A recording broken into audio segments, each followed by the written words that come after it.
And we're live.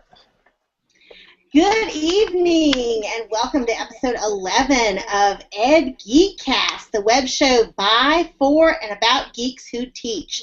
My name is Jennifer Lagarde. I am a troublemaker and a school librarian in Wilmington, North Carolina, and I'm going to be your host for tonight's episode. As always, I'm joined by my fellow and most favorite super geeks and partners in crime. I'm going to let them introduce themselves, starting with you, Lucas. Hi, I'm Lucas Gillespie. I am Director of Academic and Digital Learning for Surrey County Schools in North Carolina. And I've ridden a Segway before. Hi. And how about you, Nancy? Lucas, you were doing like the dance of joy as we came on. I'm happy. Was that to our 80s soundtrack? Soundtrack that we created? Yes. Nice. Yep, and I've got a song for it. Oh, just wait. Oof. Oh, right. I like those moves. I'm Nancy Mangum, and I am a digital innovations coach at the Friday Institute. I'm a passionate educator, an energizer buddy, and a student of life. And we are woohoo! This week we're welcoming a very special guest to the show, Todd Nesloney. Todd is the principal of Navasota Intermediate School in Navasota, Texas. But you may also know Todd as Tech Ninja Todd from Twitter or his blog, Ninja Reflections on Education. Welcome, Todd. We're so tickled to have you. I am thrilled to be here. I can't Woo. We cannot wait. So we're going to just dive right in. As our loyal 3 viewers will know, we always start the show with sort of a getting to know you question, and this week will be no exception. This week our question is, in the movie version of your life, what song will play during the closing credits? And while I give our guest, because Todd, you're going to have to answer this question too, a chance to think about this question, I want to remind everyone out there that you can participate in our conversation tonight by either tweeting us at edgeeks.com, use the hashtag edgeeks, or you can follow our Spotify playlist, which is also EdGeekCast, where we include every single song that is ever mentioned on the show. So if you tweet us some really obscure songs, we'll be forced to put them in our playlist. So that can be your challenge for the night. So that's a good challenge, Jennifer. What's that? Jennifer, that's an awesome challenge. I know. I can't wait. I hope our Spotify playlist blows up. Okay, so edgeekcast.com, y'all send us some tweets, and we will add your songs to our soundtrack. So I'm going to start with Lucas. Lucas, what's the song that's going to be playing at the end of your movie? All right. So this one popped in my head the other day, and it's been stuck there because it just makes me laugh and smile at the same time. The song is "The Best Around" by Joe Esposito. It was in the Karate Kid movie, you know, when they're doing like all the cutscene stuff. So it's like the ridiculous lyrics, totally 80s, and I dedicate that to all of you and all of our EdGeek viewers out there because you're the best around. Yes. Oh, that's awesome. And, you know, that's like perfect with like the whole Karate Kid theme and like Tech Ninja Todd. I mean, I'm like practicing my moves over here. Yep. Just works out. I love it. Nancy, you're up next. I'm next. Oh my gosh, Jennifer, you know I'm so bad at these. Okay, the credit. I mean, maybe girls just want to have fun. Like why am I stuck on an '80s theme? Because the '80s are the best. That's what your song was. That's what I would have picked. I do like the '80s because that's the decade I was born in. Oh my gosh! Like Todd, you were born in the '80s. I don't think you can be on this show anymore. Hold on. You're out of here. You guessed. No EdGeeks for you. None. Okay. Jennifer, is that really what you were going to say? Yeah. For you. If you had said, guess my song, Jennifer, that's what I would have guessed. Okay, I love it. All right, there we go. All right, so I guess I'll have to go next. Or Todd, I'll make you go. Okay, well, my favorite all-time song is Iris by Goo Goo Dolls, and so I think that would be a cool one to end with. But my new jam recently for like the last couple months, and then our theme song for this year is We Are Brave by Sean McDonald. And so I think that kind of defines kind of what I try to do is to step outside and try different things, and so I figured it would end one of those two ways. I love it so much. Well, you guys know that I usually pick like the most obscure song ever that no one's ever heard of.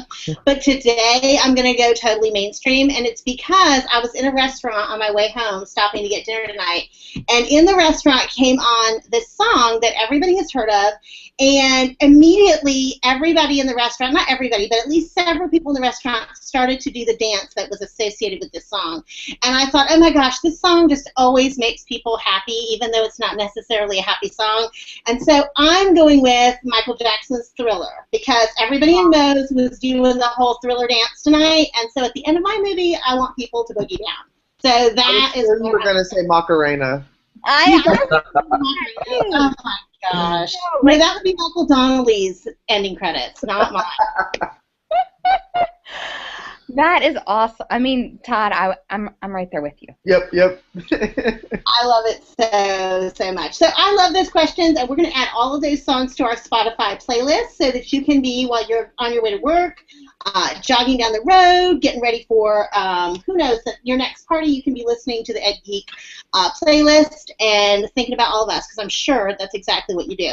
Now, I was going to think of a really good segue between those songs in segment one, but I haven't. So I'm just going to move right into them. Because segue right into them. What's that? What did you say? I said just segue right into them. That's right. I'm just segueing right in there.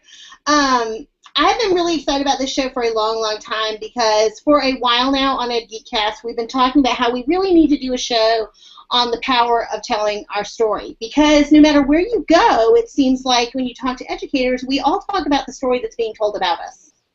Don't we, y'all? Because there's a lot of stories being told about education right now, and they're not always positive. So we've been talking about how we need to showcase people who are doing a really great job of telling the story of their school and of education as it's going on in their own classrooms. And we couldn't think of a better person to be a guest on that show than Todd, because he is telling an amazing story of what's happening in his school in Navasota, Texas. So I thought we'd just start by letting Todd tell us a little bit about his school, and also about all the ways that you're telling your story, Todd, about how you're sharing what's happening there in Navasota.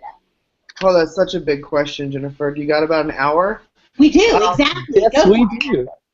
So I'm principal at Navasota Intermediate. It's in a little town called Navasota, Texas, which is about 30 miles south of College Station, where Texas A&M is. I have been in the classroom for the last 7 years. I've had my master's for the last 5, but was not looking to use it. Didn't care about being an administrator. I loved kids. I wanted to stay in the classroom forever. And then I got involved in social media, and it changed my whole life and career, and brought all these great experiences. And one of the things it brought was the District of Navasota. And they came and sought me out, and they started courting me, I guess would be the word, and back in January. And one of the district officials said, hey, do you like project-based learning? And I said, well, you're following me online, so obviously you know I've been project-based learning for 2 years. And he's like, well, how would you like to work at a school that is doing project-based? And I said, well, that'd be great if all the teachers were on board. And he said, well, how about leading that school? And I said, you mean like as principal? And he's like, yeah, and how about you get to hire your entire staff? And I said, what? Is this a joke? So, long story short, Navasota Intermediate has been an underperforming school for multiple years now. And when that happens in the state of Texas comes in and tries to help them get out of that. And they have so many years to do that. And if it doesn't work after so many years, the campus has to get what's called reconstituted. And it's different for every campus when that has to happen. But Navasota's decision was they felt like that it was a culture issue with the campus. And so they wanted to clean house. And so the way they did that was every teacher did not have their contract renewed at the end of this school year, this past school year. They could all reapply, and I could have hired them. But I got hired in March to be the new principal, and so I started doing interviews. It's a 4th and 5th grade campus, and so I got to hire everybody from the assistant principal all the way down to the instructional aides. And we did bring back some people who were formerly at the campus just because they were excellent in the positions they were in. So I didn't care if they had been there or not. If they were good, I wanted them on my team. But that was a really exciting experience to get to hire my own staff and kind of, as teachers, I think we always have this dream of building our school however we would want it to be. And one of the big things that brought me to Navasota was that because I'm so active on social media and I share everything, Navasota knew exactly what they were getting with me. And so when I did the interview, I was like, you know what I do. You know I'm out of the box. You know I like to push the boundaries. You know I want to try all this stuff. If you're going to hinder me and stand in my way, I don't want to be here. And they were like, nope, you have free reign. And I said, you said, taking me off the leash, I don't know how safe that is. I was going to say, they're pretty brave, huh? Yeah. I said, are you sure you know what you're getting into with me? And they said yes at the time, but it's clear they didn't. But they've given me complete full reign to do what I feel best. I was able to take a couple people from my former campus with me over to Navasota, including my assistant principal. And as the year we're now in week 3 of our school year. Woohoo! Made it really, to week 3. Thank goodness, we're making it. We're alive still. But it really is a dream. There's been some definite.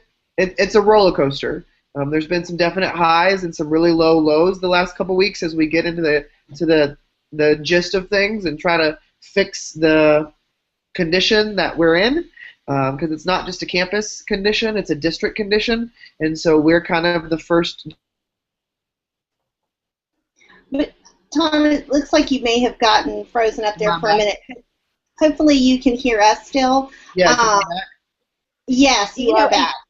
Jennifer, I was thinking, Todd, your courtship with Navasota is kind of like your courtship with EdGeekCast, right? Like we have wanted you on the show for since we started. So, there's some definite parallels here. Some definite parallels. So it was meant to be that I was here. Perfect. That's right. But Todd, I was going to ask you, because the story you just told us, is definitely of a school that is at a crossroad, and you have been tasked with and trusted with the task of taking them down the right path and starting a new day for not just the teachers there, but more importantly for the students and for that whole community. Right. So you told that story here, but on social media, I got to tell you, the story you're telling of Navasota Intermediate is really one of success and empowerment and change. And I just wondered if you could speak to a little bit about how you're framing your message for the world to see about Navasota Intermediate and why you've chosen to frame your message in that way as opposed to, oh my gosh, we're a school that's being reconstituted, Well, the community has viewed the school very negatively, and I knew that coming into my position. And I learned, one of my big mentors, or two of my mentors, have been Eric Schinninger and Jimmy Casas. And both of them speak all the time to the effect of, you control the image of the school. Don't let anybody else control it. You have the ability to say exactly what you want to about your school. And I knew that to help change the mindset of these parents, I was going to have to start from day one. And so I even before it started, I wrote blog posts about the amazing people I was hiring. And I just was bragging all the time. And I wasn't aware of this at the time, but throughout the summer, I learned how many parents and community members were reading my blog without me knowing it. Because as soon as I got the position, a big local newspaper did a big write-up about how this innovative young guy was coming in to change the way things. And after that, all these parents started reading my blog, and I've learned that over the last couple of weeks as I've met them face-to-face, how many people have been reading it. And so it made me very aware of, thank goodness that I'm not one of those who says, oh, this is so terrible, we're going to do da-da-da-da. I really wanted to frame the conversation of, you know what, there's a lot of potential here. And I've worked in an area where kids are very low socioeconomic status, and they already come with enough of a beaten down attitude just from the home environments that they come to. But when you throw in the aspect of everybody tells us we're dumb because the only conversation that's heard is we're underperforming. We were underperforming here. Our school's terrible. Look at this. And I didn't want my students to feel like this was some guy coming in to say, we're going to raise test scores. Is that a goal? Yes. But I have a much bigger goal in mind than the test scores on the paper. I want the kids to know that they're more than that score because it's going to take us a couple years to get there. Now, my goal's a year, but of course I know in reality it may take us a little bit longer. But I really wanted to begin framing that conversation of the most important thing to me is that kid in that chair, not that score on that paper.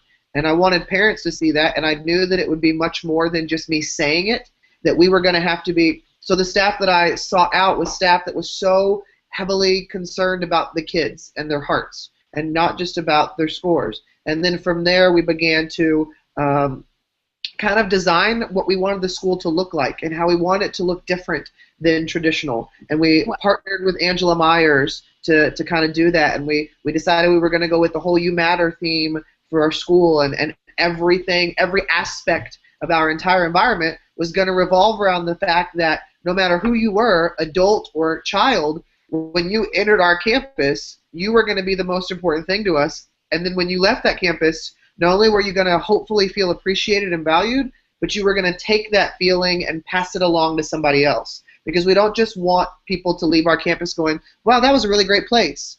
We want them to leave going, wow, that was a really great place that made me want to now go talk to this person and go tell them how special they are, how important they are. Because I am 100% of the belief that you can't reach a child's head until you reach their heart. And Todd, it's going to take a while. Todd, you've just said so many awesome things, just like in the last 2 minutes. But I just have to stop you and just like make you take a deep breath because, oh my goodness, can you just say that one more time? You have to read. What did you just say? I think we all need to hear that one more time. That last thing you just said about before you can reach. You have to reach a kid's head before you can reach their heart. I mean, you have to reach. So much for saying it. You have to reach their heart before you can reach their head. Heart first. Yes. But no, I mean, thank you, and I'm sorry because you were on an awesome roll. But I just have to just commend you. I mean, I think that's so awesome, and I've been over here raising the roof for you, so excited just to hear you say it. Right? I mean, I know they already know I'm such a geek, but I'm like, well, I think the opposite approach is the zombie approach, right? The head before the heart, right? Oh yeah. Okay.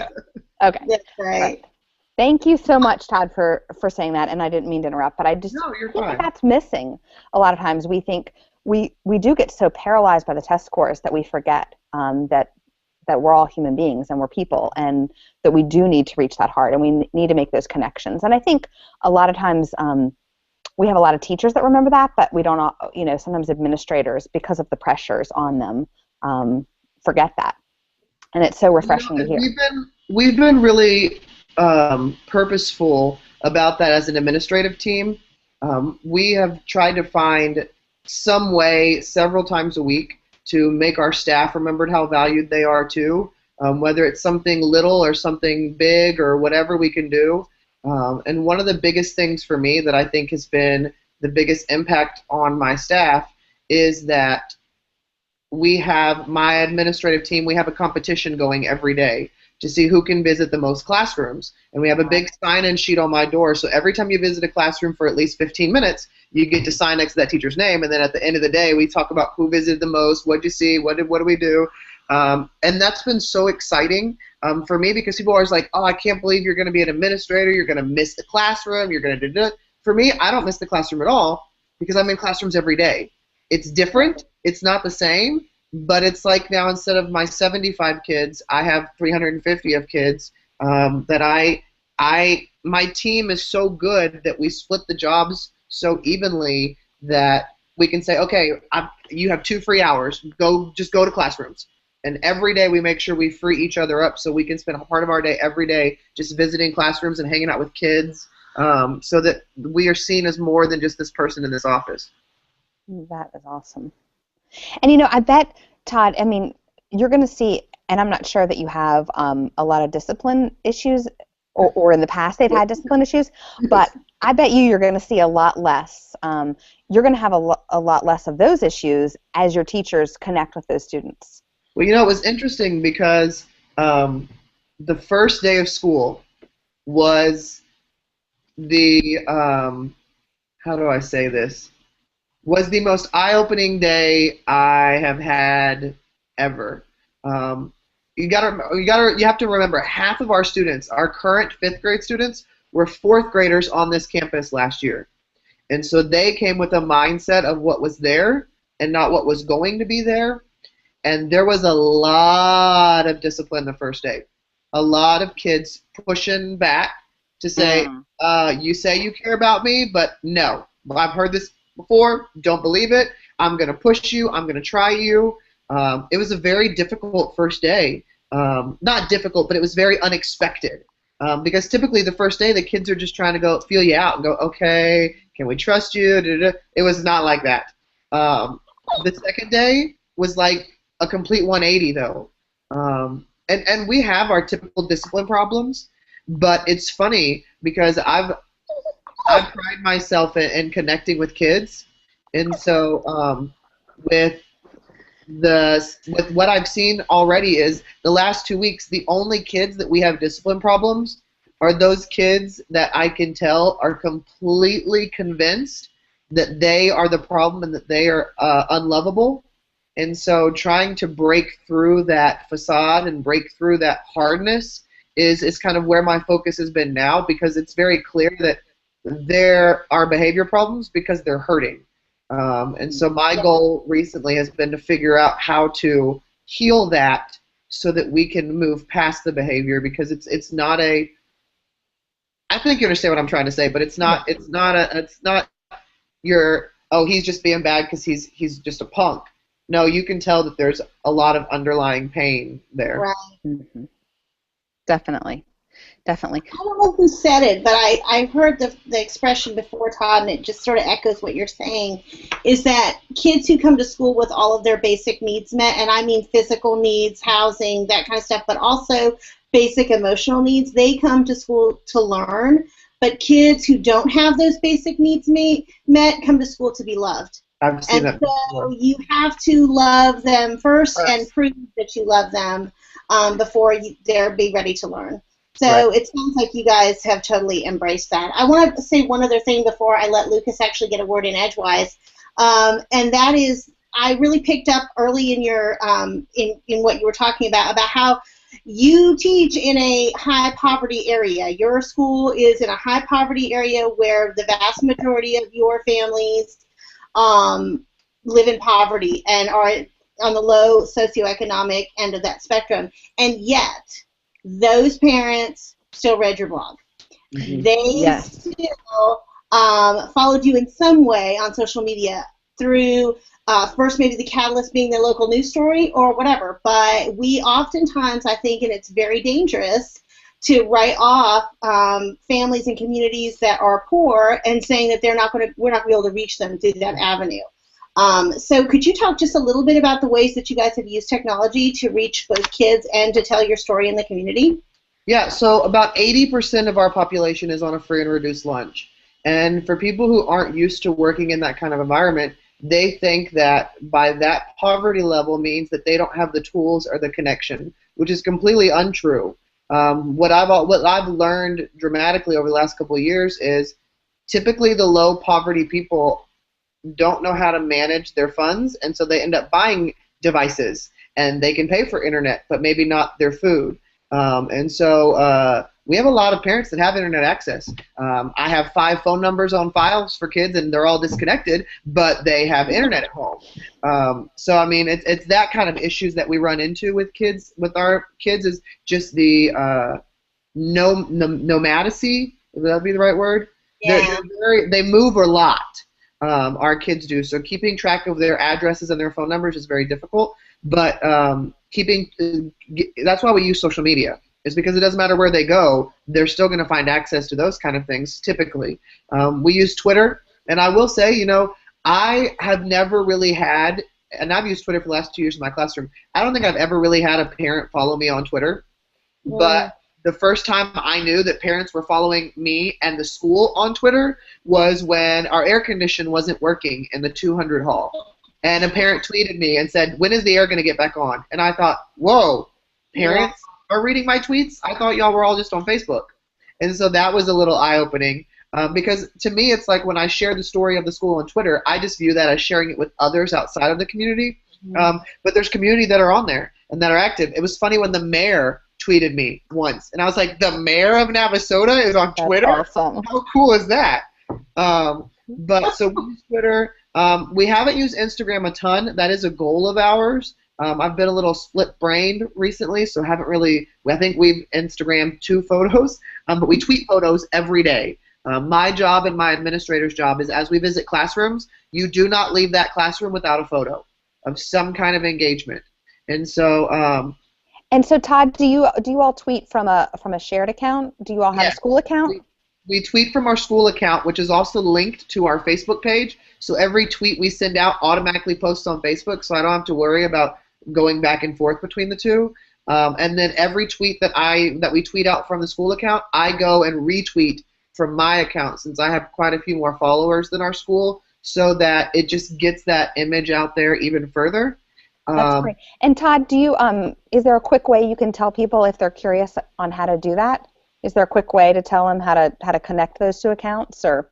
Yeah, so I'm the administrator for the Facebook page, and so when you go into your settings of your Twitter, you can link it to your Facebook, and then instead of linking it to your actual Facebook account, you can say, I don't want to link it to my account, but I want to link it to this page that I'm an administrator on, and it'll automatically post. So that's why from our school Twitter account, we try to only post things that are meaningful, because you don't want to overwhelm somebody's feed with all this random stuff and all these random tweets.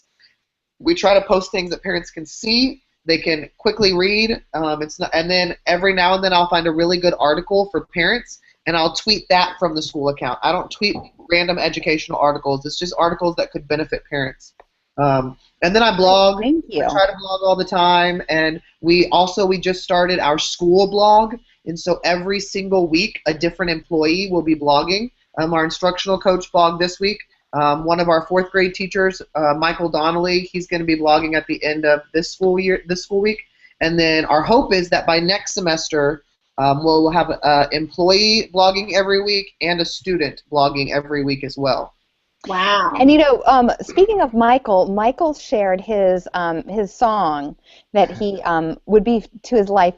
Todd, can you take a guess at that, or have you already seen his tweet? Gosh, no, I should have known Michael would be watching this right now. I'm going to tell you it's going to go on the Boom Chicka Wow Wow playlist. I'm just going to tell you that. Oh, here we go again. Got it. Just on the same picture. I was going to guess Skywalker, probably by Project Dirty, because that was the song he made me do the Dance of Magic to.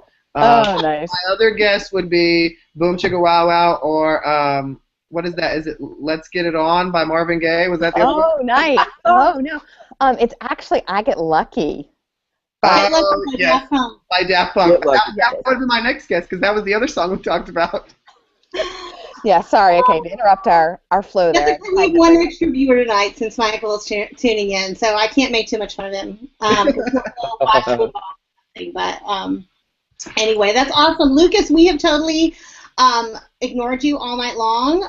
Do you want to take a break from that Minecraft server and say hello to EdGeekCast? Oh, and it looks like my puppy is joining us, too. Hey, Palmer. Hi, Palmer. EdGeekCast. You never know. I know. Look at her. She's like That's jumping why you tune in every time we have a show. No, I do have a comment from one of our viewers, Alicia Ray. She says, I keep thinking about those that are the hardest to love or the ones that need love the most. What do you have to say about that, Todd? Is that true in your case? Yes, and hold on, I got to plug my computer in. It's dying. I would say, and that's very difficult to keep reminding yourself of, because day in and day out, all my teachers are self-contained. And so day in and day out, you're stuck with the same 24 kids, and you've got those kids in there that just push you to your limits.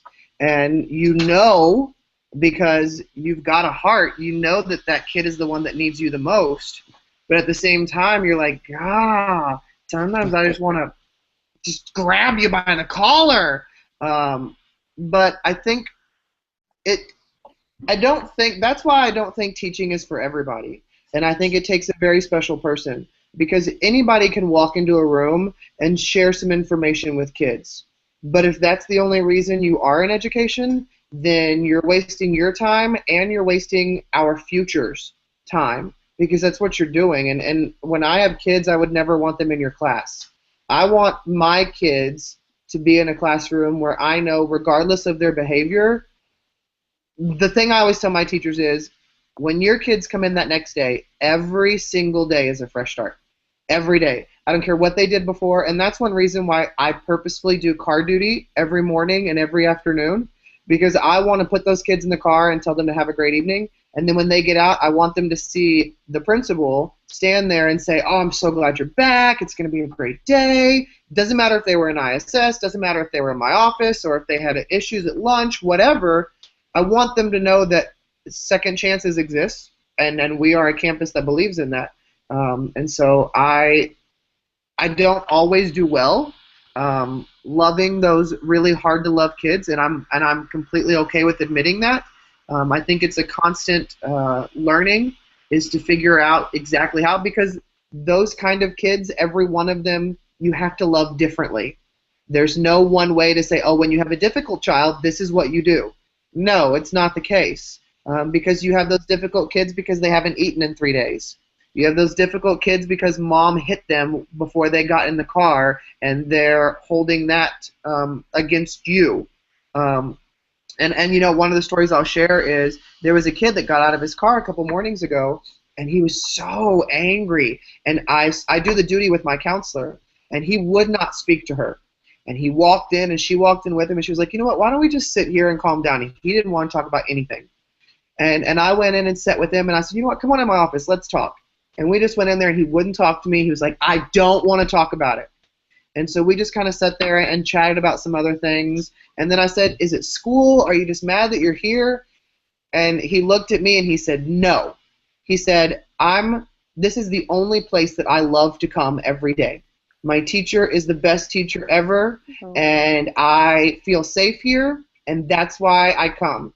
And I said, well, then what's wrong? And he was like, well, it's home.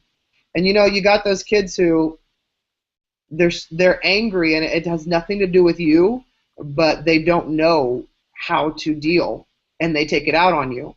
And you got to set that aside and realize that a kid is a kid. It doesn't matter who they are, where they come from. You got to figure out a way, and that's what I told the kid. I said, you know what? I said, well, I'm glad you said that. I said, because you know what my job is here as your principal? It's to protect you. And I said, that's why I ask you what's going on, what's wrong. I said, because if I don't know, I can't protect you. And I said, you know that teacher? I said, let's go down and say hello to her and give her a big hug this morning. I said, because you know that's her job. I said, she comes every day just to love you. She doesn't come because she wants to teach you great stuff. She doesn't come because she likes hanging out with you. I said, she comes because she loves you. And when a kid hears that and they never hear ever the words "I love you," it can be a game changer sometimes for some of those kids. It really, really can. And I got to echo, Todd, don't you think, too, that sometimes that's true for adults? Some of the teachers who are the hardest to love need loving the most, too. Well, you know, and it's funny because when I think about the staff that I work with and my team, it's just like a class of students. I mean, they're adults, but it's just like a class of students. I have multiple personalities. Some people have multiple personalities. And so you got to learn how to deal with it, and you got to learn how to diffuse situations between adults, just like how it had to diffuse them between kids. You got to learn how to help train them into being the best educator that they can be. And it really is like kids, except for the fact that I have to be a little more professional with some of the responses that I have with adults than I ever had to be with kids. So that's the only downside. I love it. I love it so much. Well, I don't know about you, Lucas and Nancy, but I am so inspired by Todd's story, by everything that's going on in Navasota. Every day I get the pleasure, except for today because he disconnected, of hearing about stories from Navasota, Texas, and every day they are an inspiration. I think there are so many schools that are in a very similar situation to you, even if they haven't been reconstituted, are sort of at that point where they know there's going to have to be big changes if they really want to see big results, but don't necessarily know how to do it. And so I think that you sharing this journey in a really public and positive, empowering way, I think a lot of people are watching with interest because I think people are looking for guidance and inspiration, and also just knowing that there are other people out there in the same boat, because when you're not performing, if you're in that category in your district or your state, you can feel very isolated. Feel like a leper in the district. We're the ones who aren't doing well, that kind of stuff. So to have a school that is transforming from that and doing it in a public way and sharing the journey, I think it's really super empowering. Well, and one other thing that I'll say, and this is a blog post that I have coming up here soon. The focus for my school getting started has been on all the things that are going right. But I could list 100 things that have crashed and burned in the last 4 weeks, and things that have gone terribly wrong, and ideas that didn't work. And I'm trying to. I haven't blogged about it yet because I want to frame it just right, where it's not like a gripe session or woe is me session. But verbally here, I would say to the listeners, I talk a lot about what's going great because I want my kids to hear the good stuff going on, but it's not easy. And there are days like today that was just a very difficult day, which is the reason I just disconnected. And there's just very hard days, especially when you're trying to turn school around and you're trying to figure out what the issues are. And when there's so many issues, you're trying to go, what do I tackle first? Oh, now this popped up. Oh, I got to put this fire out. Oh, this happened. And I know for me, when I follow people online on social media, sometimes all I hear about is the great stuff. Yes. I always talk about how it makes me feel like I'm not doing it right because I'm having bad days. And so one thing that I always try to share is that it's hard. It is hard. We as an admin team, I have cried at school. We have laughed hysterically. We have closed the door and just put our head in a pillow and screamed. I mean, we've done it all because you just have a plethora of emotions. And my teachers have felt the same way. I can walk down the hall sometimes and just see that teacher is just spent.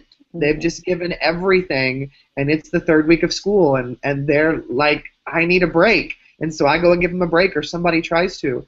So it's not an easy road, and I don't purposefully just talk about the good. I mean, I do right now, but there is coming a time where I am going to share some of our struggles, because I think that's an important part of the story as well, to know that even though we share all these great things that we're doing, there's a lot of things that we're not doing very good either, but that we're learning from and getting better at.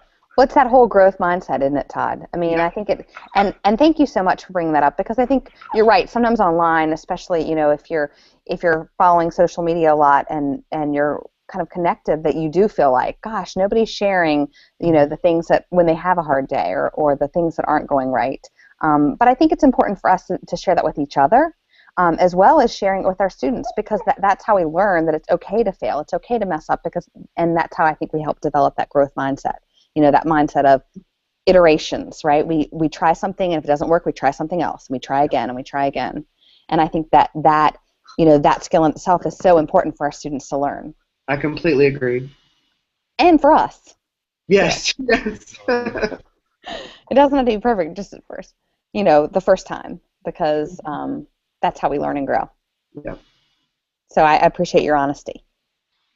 I think, don't you all feel like and Todd, I know you've only, you were born like last week, so maybe you don't remember, but it's like, don't you feel like for a long time in education that the stakes have been so high when it comes to failure that I think there's almost like an atmosphere of fear that people are, afraid to share the missteps and to say, look, I did this and it didn't work out, and I don't know what to do next, or I did this and I need help figuring out what the next steps are, or whatever, to just admit that it didn't go well.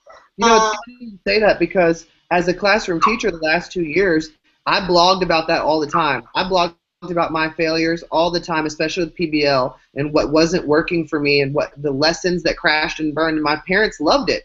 As an administrator, that it's terrifying for me to consider blogging that. I mean, I talk about how it's coming, but one of the reasons why it hasn't yet too is because I'm scared. Because it's like, I know that every administrator struggles and has failures, but for me, it's just, I don't know. It's like you said, there's still that fear of getting out there and sharing it. And I'm very open with everything that we do at our school, but I also am very conscious of how quickly things can be twisted.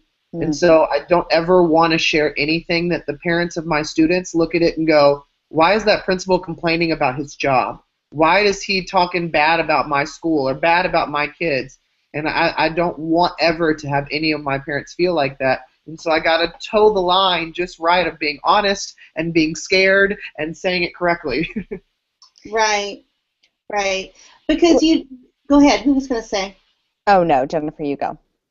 Well, I was just going to say that, you have to make sure that when you have those honest conversations, that it's not about negativity. It's just about the journey of moving forward together. I mean, Nancy, you called it the growth mindset, and it's very much, that's a very good term for it. I wonder if we're like losing our ability to do that in some ways because we've all been so afraid to do it for so long. And if we as educators can't do it ourselves, how are we supposed to teach kids to do it? And one of our favorite EdGeekCast friends of the show, Tavia Clark, she just left this message, and she said, fail forward. It's okay to admit that things don't always work or go as planned. Reflect and grow. And I think that that's what we're all saying. And but I think we see a lot of kids that haven't been taught that and haven't seen that.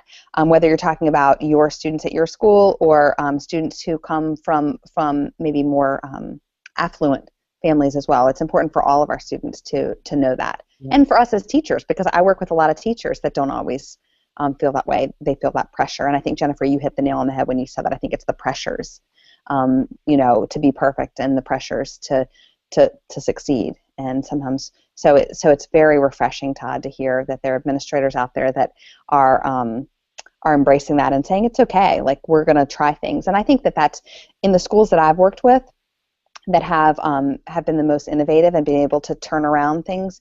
I think that we've seen that mindset. An administrator who says it's okay to fail. I'd rather for you to try than to not try at all. And I think that's where innovation really flourishes. Well, and one of the other really cool things about the position that I'm in is I always speak to the effect of being active on social media and connecting with others from across the world. And when I say that, some people go, oh, across the world. I'm like, no, really, I have friends now in Germany or in Venezuela or in Spain who I have never met in person, but I talk to them all the time. But in saying that, when I took over this position, I told my district that. I said, I want to bring in help. I want to reach out to people that I have met once or twice and beg them for help. And it's been funny because that's exactly what happened with Angela Myers. Her and I have formed a really close relationship online, and I got to meet her for the first time at ISTE, even though we've been talking for over a year. And I said, Angela, I said, I really want to do this with my school. Will you help me? And she said, oh, my gosh, yes. And she came and did our keynote, and she spent a day with my staff. And then I reached out to some other people like Aaron Klein and Tom Murray, who both flew down this weekend and spent the weekend at my house so we didn't have to pay for a hotel, and trained my staff over reading and writing strategies and technology implementation. And then we've got people like Jennifer Lagarde, who's planning a trip to come down to help do stuff. And it's just, to me, it's like, that's why I tell people to get connected, because my staff is getting to grow and learn because I'm able to reach out to people because I may be a little more connected than they are and say, hey, we formed this relationship. I trust you. I love your opinion. Even if you can't make it down in person, can you do a Google Hangout with my staff? Can you talk to them? And it's funny because Dave Burgess is a good friend of mine, and I reached out to him, and I said, Dave, I said, a lot of my staff ready to teach like a pirate. And I said, this week has just been really rough on us. Would you kind of send an encouraging message? And he recorded this like 2.5-minute video, and it was just for my staff. And he was like, you know what, guys, at Navasota Intermediate, your principal told me this, and I've seen this, and I watched the pictures here, and I believe in you. And for the staff to get to hear something like that from somebody they have just read a book about and never actually met in person, those little moments are really powerful in showing what can happen. I call my school a PLN school because it's really all these people coming together only because they believe in doing what's best for kids. It's not because it's me. It's not because of my teachers. It's because they know as a school we're trying to change the way education is and do what's best for kids, and they believe in that message so much that they're willing to forego payment or cut their fee in half or fly down and stay at my house so we don't have to pay for a hotel room. I mean, stuff like that. It's just, it doesn't make sense even to me sometimes that people would make those kind of sacrifices to help me or to help these kids that they've never met. But at the same time, it's like, there's no way we can fail because I've got all this help from all over the country. That's awesome, Todd. So do you have any advice for people who are, whether you're an administrator or a teacher, just kind of, maybe you're on social media, but do you have any advice for them? Like how do you kind of connect yourself more, and how have you established some of those relationships? What really got me hooked was getting involved in Twitter chats, but not just any Twitter chats that were specific to my needs and to connecting me with people that could help me grow. I could join any Twitter chat I want and sit there and watch the conversation and go, oh, there's something that's good. Oh, there's something that's good. But as a teacher, when I was a teacher, there were certain chats that really grew me socially and on social media. That was like the TLAP, my state chat. There was SAT chat on Saturdays. And now there's so many I mean, God, there's 200 a night, it feels like. So no matter who you are, what your interest is, because I even had somebody that was a biology teacher or an anatomy and physiology teacher, and she was like, there's not anybody on Twitter that's an anatomy and physiology, and we found her a Twitter chat. And I was like, look, there you go. You got a whole group of people you can connect with now that are all teaching your subject specifically. You can connect that specifically to your needs. And take that.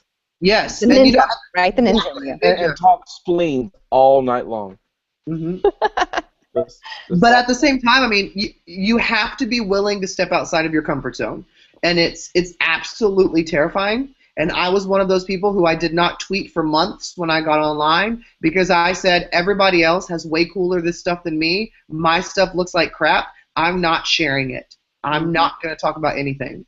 And it was Angela Myers was the one who spoke to me, and she said, why? She said, you're in education because you're doing great things. And when you don't share your ideas, you're doing a disservice to the other educators. Because as teachers, we beg, we borrow, and we steal. Mm-hmm. And that's why I always tell people when I do social media trainings, I'm trying to get you online for very selfish reasons. Because if I can get you online and get you sharing ideas, I can take them and do them in my own class and make my kids better. Yes. And then say, thank you, and then just have all this awesome I love it. That's awesome. Oh, that is amazing. Don't you all feel so inspired just listening to Todd talk? I do. Absolutely. I think we should just have the Todd Nesloney hour every couple weeks. Yeah, maybe that's what Edu All Stars is. You get a little taste of me every Edu All Stars. That's true. That is true. I have to throw in a little shout out to my podcast. There you go. Great podcast. It's really great. I love that you all showcase what's good in education. It's just another part of this idea of telling your story. So you guys, Jennifer, it's kind of like our Edu Awesome segment that we usually have, except tonight's been all Edu Awesome. Exactly. What a good segue, Nancy Mangum. Segue. Well, and good for you. I like it. I like it a lot. We do. Our loyal viewer knows that we have usually a segment called Edu Awesome where we try to showcase something great that we have seen in the last couple of weeks. And we did feel like this week's episode was just full of Edu Awesome because Todd was here and he had an amazing story to tell. So we're going to forego that segment this week and skip right to our segment, our utility belt segment, where every week we share a tech tool that we want our viewer to be able to add to his or her tool belt. And we encourage those of you who are on Twitter and are watching and playing along at home to share your favorite tech tool for the week, something that we can all add to our tool belts by either tweeting us at EdGeekCast, or you can use the hashtag EdGeekCast. So we would love to hear what your favorite tech tool of the week is. And I'm going to start with Lucas, because since Lucas has been super quiet this show, we're going to let him get a word in edgewise. What would you add to our tool belt this week, Lucas? All right. Well, so let's see. I've got two things. Okay. So both of them are game related. Imagine that. So one of them is called Educate.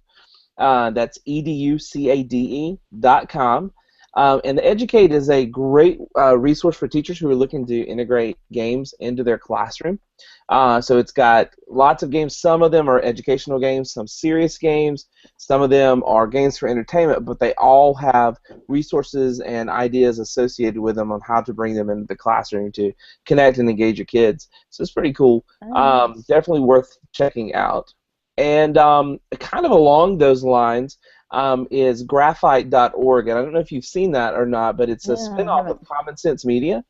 And it's really nice because what they're doing is that they're going through and kind of rating apps and websites and Web 2.0 tools and that kind of thing, and rating them for teachers to get an idea of how you might use them in the classroom. So it's a really great resource. They're doing a really good job of curating content and kind of organizing it. So great place to get some new ideas and new resources. So educate.com and graphite.org. Nice. And we'll put all of these links in our show notes, which you can find at edgeekcast.com. Very good. All right, go ahead, Nancy. All right. Well, something that I'm excited about, my colleague and friend Lisa Hervey just shared with me is Google Keep. Have y'all tried Google Keep at all? Anybody? No. So Google Keep, another great Google tool. Y'all know that I'm a big Google geek and love all things, or well, I shouldn't say all things Google, but pretty much so.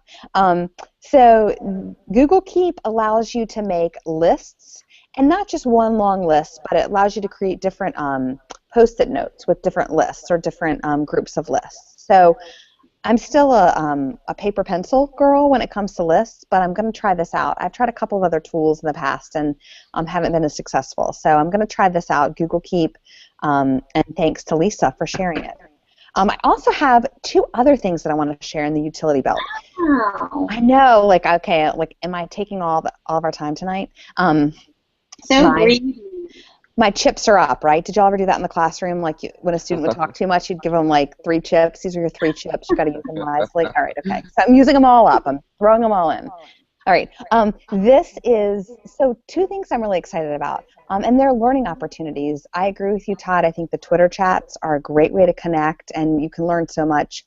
Whether you follow them live, which is always awesome, or if you can't catch them live, but you catch them later on, you can get great resources. But another great learning opportunity that's actually coming out of the Friday Institute where I work is the 2 MOOCs. And if you're not familiar with MOOCs, MOOCs are massive open online courses. And I think there's some great resources. The first one is a coaching digital learning MOOC that is starting next Monday. And then the other one is a Learning Differences MOOC, and I'm really excited about both of those. But the Learning Differences, I think, is really geared towards classroom teachers. So kind of looking not just at learning styles like Howard Gardner's learning styles, but looking at how do students learn best. And so I think that's something that we all probably studied in college, but maybe it didn't really set in. If you're like me, you're like, okay, yeah, I got to get to like my practicum, and you're so interested in that, and then now I could probably learn a lot of things from that, from both of those MOOCs. So the Learning Differences MOOC, as well as the Coaching Digital Learning, and the Coaching Digital Learning is intended for media coordinators as well as tech facilitators, or anybody who coaches teachers. So those 2 are both virtual opportunities. And then I'm presenting. I'm really excited to be presenting at Integrated, San Francisco, coming up October. Oh, I should have the dates. I don't even know what the dates are. The dates are October. Oh, I should have it right here, and I don't. Will you put it in our show notes? I will, but it's October, I think, 3rd and 4th. And so coming up soon, October 3rd and 4th, Integrated San Francisco, another great opportunity. I was able to participate and present last year at Integrated Portland, and so it's another great opportunity put on by OETC and Darren Hudgens, and it's fabulous, so many fabulous presenters, and just really the sessions are they're all hands-on, and they're all about conversation. So really excited about both of those things, and I think I've used all my chips now. Yes, you have, but they were good chips, so you used them well. Okay, well, I'm going to quickly just share 2 quick tools, and then we'll ask Todd to do the same. But The first one I'm sure you all have heard of is Flipgrid. Are you all using Flipgrid? No, I don't know. What is it? Okay, so Flipgrid it reminds me a little bit of VoiceThread from a while back, but it's actually, to me, it's like VoiceThread 2.0 in the sense that it's free, first of all, but also it allows you to ask a question and for kids or adults to respond with video responses. And it creates this just really slick interface where all the kids, sort of a thumbnail of them appears, and they get to chat and respond not only to the question that you asked, but also to previous responses. Very cool. It's a neat way to collect feedback or information that's not text-driven. You know, it's video-driven, and you get to hear somebody's voice. And so you can use it with adults. I mean, you can certainly use it with your teaching staff and say, you know, tell me a little bit about how you think the new schedule is working.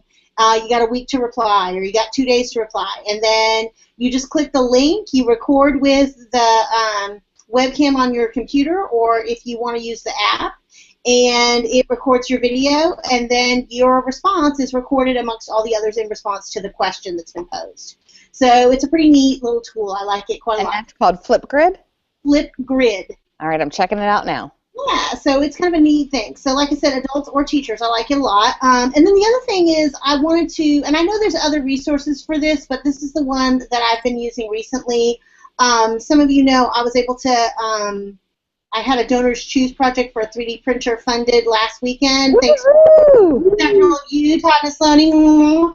And the printer came very, very quickly, and we've been using it this week. And what I have discovered is that the company that makes the printer, which is XYZ Printing, they have an entire online gallery of builds that have been designed by all sorts of people for the 3D printer, but they let users of the printer upload their own builds as well.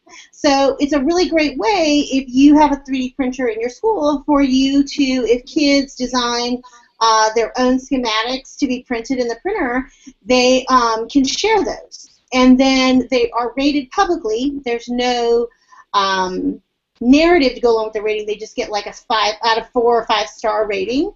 So the quality, you know, they're decided by the marketplace. So if kids upload their own build, if it's going on your school, then the community there at XYZ Printing will decide whether it's good or not by giving it a rating. And those that have the highest rating rise to the top of the page. So they are downloaded the most, you would think. So that's very cool. Yeah, so I'm excited about that and getting our kids using that. And it's a free part of, if you have the printer and you register it, you get to be a part of that community. So that's pretty neat. So Todd, are you still with us? You look a little frozen there in the corner. No, I'm here. Okay. So do you have a tool that you'd like to share, or anything you want to plug?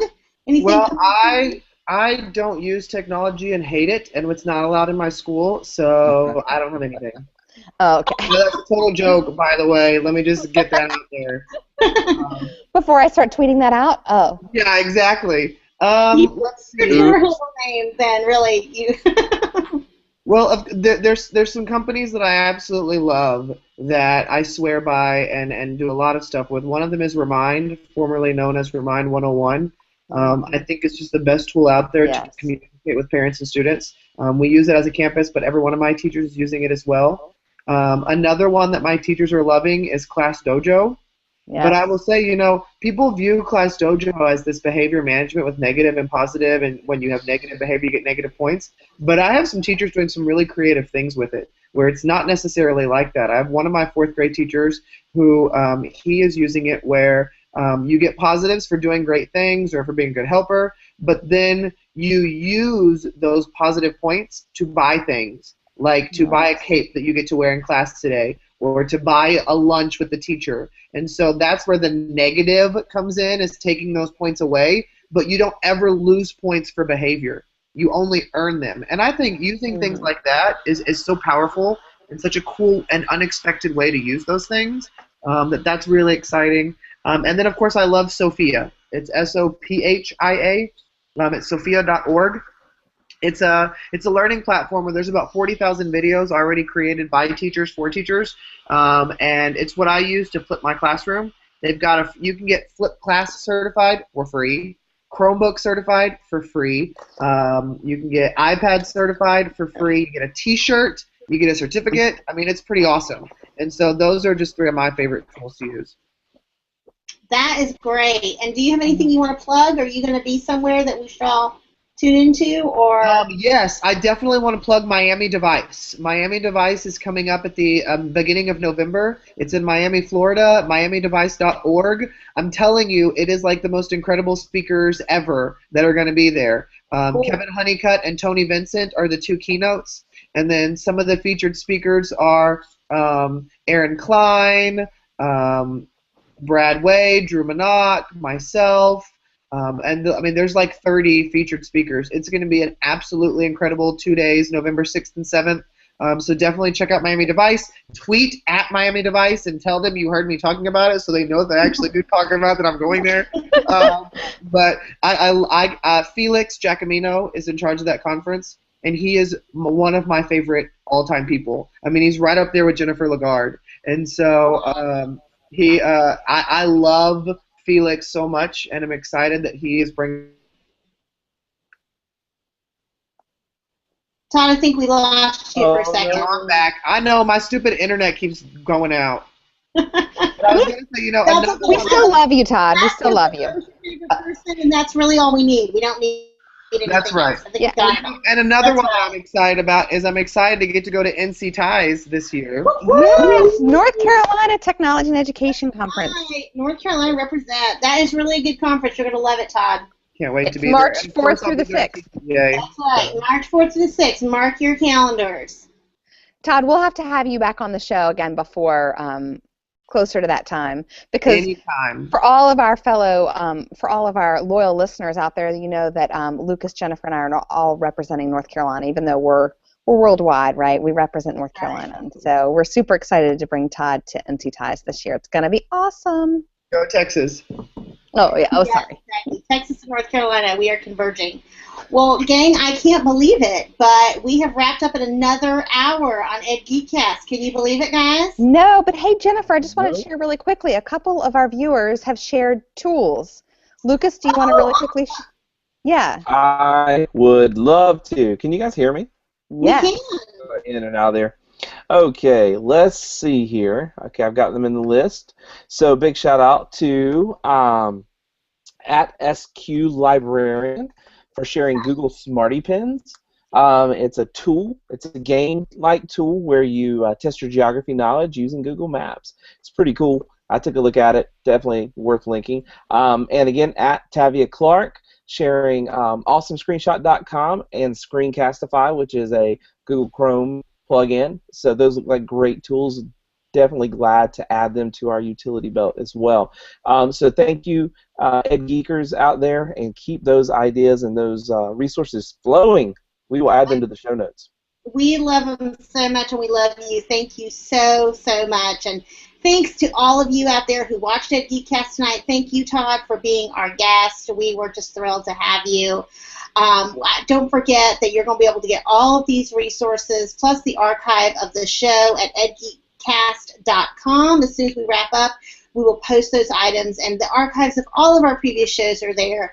If you just can't get enough of the Ed Geeks, pop some popcorn, kick back, and feel free to peruse the archives. You can connect to any of us on Twitter via EdGeekCast or through our individual Twitter handles. We're at Lucas Gillespie. Nancy, you're at NK Mangum, correct? On Instagram I'm NK Mangum. On Twitter I'm N Mangum, because when I got to Instagram, N Mangum was already taken. That bastard. I know. And I am at Jennifer Lagarde. Of course, Todd is at Tech Ninja Todd. We look forward to connecting with you. Please feel free to share your favorite apps, tools, and tricks, and we just may feature them and you on a future episode. Speaking of future episodes, our next EdGeekCast, mark your calendars, will be this same time, 9 p.m. Eastern Standard Time on September 26th. Nancy, do you have our guests lined up, or are we going to keep those? Yeah, well, maybe, I guess, do we need a drum roll? I think it's actually September 22nd.